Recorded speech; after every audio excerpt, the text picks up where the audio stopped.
Veremos cuál es la decisión de Cristina. Daría la impresión que tampoco. Y entonces quedan dos. Scioli, que dice quiero, yo soy, yo estoy, etc. Y Massa. No hay más. Salvo una sorpresa. Puede haberla siempre la política de para sorpresa. Pero no parecería ser otro. Porque además está en clave del clima de época. El clima de época es del centro a la derecha. Puede gustar más, menos.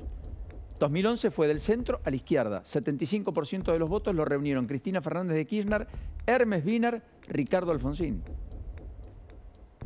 Probablemente en 2023 sea Juntos por el Cambio, juntos, como una opción de centro o un poquito más corrida a la derecha si fuera Bullrich. Milei, que es el contestatario, disruptivo, ideológicamente alguien lo ubica en la derecha, para mí es el disruptivo, pero efectivamente con más anclaje en la derecha que en la izquierda. Y dentro del oficialismo las opciones en ese clima de época son dos opciones de centro, Massa, Scioli. Salvo que el kirchnerismo vaya a la opción Kicillof, que es mantener fuerte lo propio para juntar la mayor cantidad de diputados nacionales, plan de Máximo Kirchner, que impulsa a Kicillof a la presidencia, por lo cual Kicillof ve que en Máximo Kirchner hay un intento de dañarlo a él para mandarlo a perder y quedarse con la provincia a través de algún aliado, eventualmente Insaurralde, quizás Massa o quizás Guado. Más allá de eso, lo que está claro es que acá empieza esta etapa de orden en este sentido en medio de lo desordenado que está la situación. Entonces es un orden desordenado. Desordenado porque, bueno, porque esto no es habitual, no es usual que un presidente diga no voy a la... Biden va a la reelección en los Estados Unidos con casi 90 años. Por lo pronto arriba de los 80. No fue la reelección Néstor Kirchner, pero impuso a su mujer, Cristina Fernández de Kirchner. De la Rúa ni siquiera se lo pudo procesar. 2 años de mandato. ¿Se entiende lo que está...? Bueno, Duhalde adelantó las elecciones. No es que no solo no quiso quedarse, sino que adelantó las elecciones después de Costecchi y Santillán. Después todo el mundo fue a buscar la reelección. Macri no lo logró, Cristina Fernández de Kirchner lo logró. Lo que Alberto hace es descriptivo de la situación política crítica. Ayer decíamos, el gobierno está en la hora más difícil. Bueno, esa hora más difícil de ese mañana que siempre llega, de un gobierno que pateó para adelante todos los problemas, ese mañana llegó. Esa hora difícil es hoy.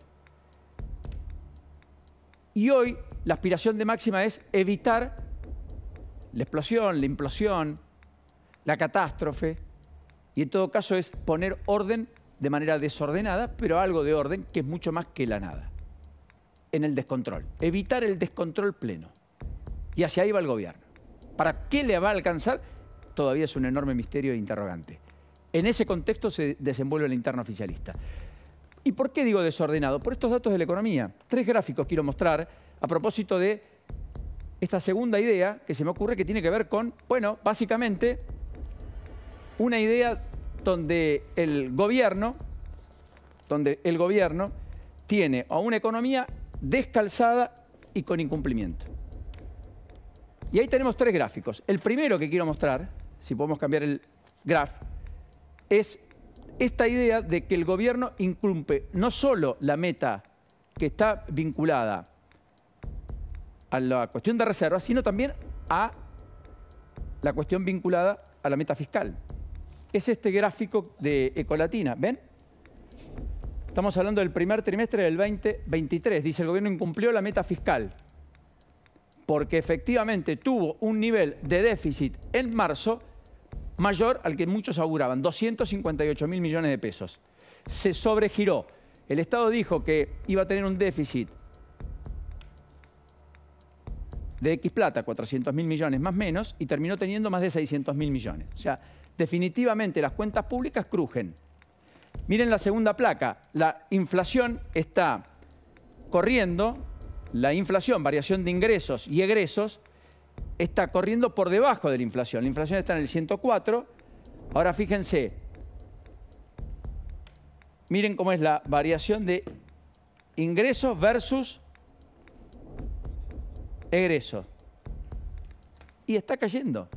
Y inclusive el Estado está en un nivel de gastos, pese a la contracción, que fue muy importante en el último trimestre del año pasado, alto, que no está pudiendo financiar. No está pudiendo financiar.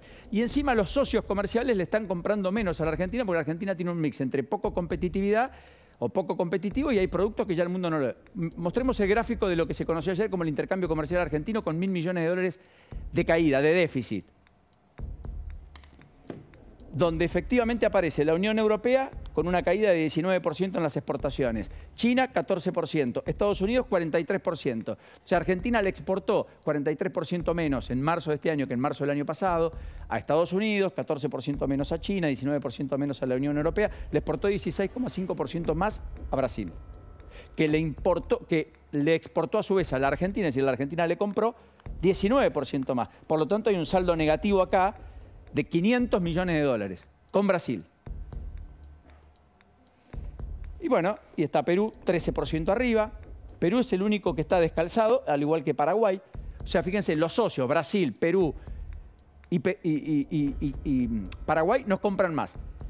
Chile nos compra menos y la India nos compra 53% menos. Nos compra menos Unión Europea, Estados Unidos, la India y China. Argentina tiene un problema de competitividad y además los productos exportables en buena medida están vinculados al complejo agroindustrial, que como bien conoce Helio y les viene contando, está muy resentido y es más, no descartan que tengan que parar actividades a propósito de no tener que procesar, es decir, el insumo necesario independientemente de si la Argentina importa soja o no. Lo cual le va a generar a la economía, puertas adentro, múltiples dolores de cabeza más allá de las reservas en el Banco Central. Y el tercer eje es un dato chiquito pero no menor, porque en ese contexto de rediseño del Frente de Todos, Mansur emergió en algún momento como un posible candidato a presidente, fue ministro jefe de gabinete, se bajó, volvió al pago chico, quiere ser vicegobernador. Hubo un planteo de la oposición, el Superior Tribunal de Justicia de Tucumán dice sí, puede ser, fue 2 veces gobernador, después fue reelecto, ahora quiere ser vice. La oposición dice, solo se permite una reelección, no 2. Entonces fue a la Corte a pedir una declaración de certeza, que es esta. ¿Por qué le pide una declaración de certeza al Superior Tribunal de Justicia de la Nación? Por la Constitución de la provincia de Tucumán, porque la Constitución de la provincia de Tucumán dice, en este capítulo que es sobre el sistema electoral, miremos las 2 placas posteriores, que la elección tiene que ser convocada 60 días antes de la entrega del mando, que es a fines de octubre. Por lo tanto, debería ser convocado. Efectivamente, todos los plazos dispuestos para esta Constitución podrán ser adecuados a la convocatoria nacional, si se hace, pero si se desdobla, como ocurrió, no. Se realizará 2 meses antes, artículo 100, de la conclusión del mandato de las autoridades en ejercicio, salvo que el Poder Ejecutivo decida convocar elecciones simultáneamente con las elecciones nacionales. No hay elecciones simultáneas, las desdobló, por lo tanto tiene que hacerlo 2 meses antes, que es lo que dice acá.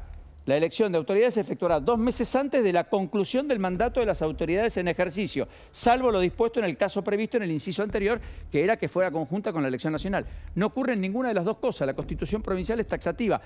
¿Qué interpretó el Superior Tribunal de Justicia, dominado por el gobierno en Tucumán?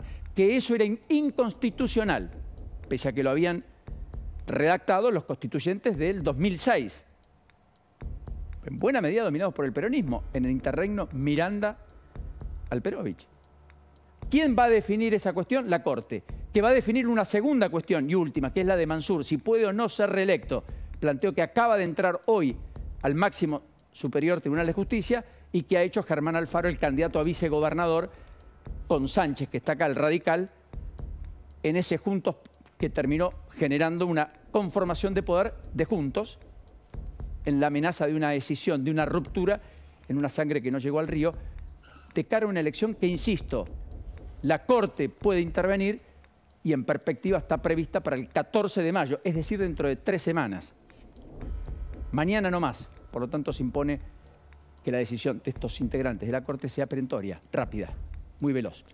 ¿Cómo será con este clima y con este nuevo contexto? Los antecedentes existen. La Rioja, sin ir más lejos. Ángel Massa no le permitieron ir por una reelección. ¿Será ese el camino? ¿O dirá, no es mi competencia, lo que resolvió el tribunal está bien?